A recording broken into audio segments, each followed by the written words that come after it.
aujourd'hui on est là pour mettre un petit coup de pression sur les salaires des cheminotes et cheminots de la branche ferroviaire.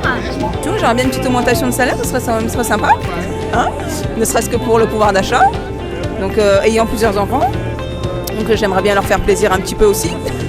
Donc voilà, éviter de tirer sur la corde à chaque fin de mois, de me dire qu'est-ce que je peux acheter, qu'est-ce que je peux pas acheter. Donc oui, et puis voir aussi toutes les augmentations qu'il y a à côté, c'est pas cool. Parce qu'au final, on en revient à ce qu'il y avait il y a quelques années, ou dans les pays les plus pauvres, où malheureusement, on peut rien s'offrir. On voit qu'effectivement, de toute façon, cette rentrée sociale, elle est marquée avec une urgence qui est celle des salaires. Et la branche, c'est un levier qu'on a fait le choix d'actionner à la CVT, à la CVT cheminot, parce qu'il permet effectivement d'avoir des actions sur les salaires. On voit qu'effectivement aujourd'hui, il y a des mesures qui ont été obtenues. Elles ne sont pas à la hauteur de ce qu'on revendiquait. Pour autant, elles permettent, c'est un premier acte qui va permettre d'en ouvrir normalement d'autres, en tout cas on l'espère, et on va pousser pour ça dans les différentes entreprises de la branche pour ouvrir des négociations, et notamment à la SNCF. Pour nous à l'atelier, on voit les choses changer, pas forcément dans le bon sens, avec des nouvelles personnes qui arrivent, avec des gens maintenant, les contractuels, on sait tous depuis la fin 2020, l'arrêt du statut.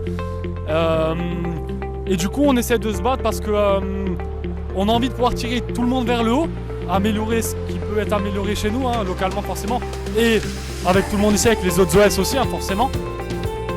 Et donc voilà, c'est pour ça qu'on est ici aujourd'hui et qu'on va essayer de donner un petit peu de voix. Alors aujourd'hui, c'était la question des salaires. Salaires dans la branche. Ce qu'on fait ici, ça aura une répercussion dans les entreprises. Et je vous le dis tout net, ce qu'on est allé chercher aujourd'hui, effectivement, ça a été dit par les uns et par les autres, ça n'est pas suffisant.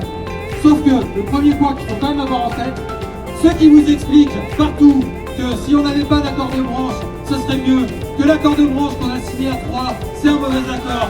Et bien si on n'avait pas cet accord, on n'aurait même pas eu aujourd'hui cette négociation. Donc ce qui est sur la table aujourd'hui, c'est grâce à cet accord, c'est grâce à l'engagement de nos organisations syndicales. Et ça, il faut le redire partout.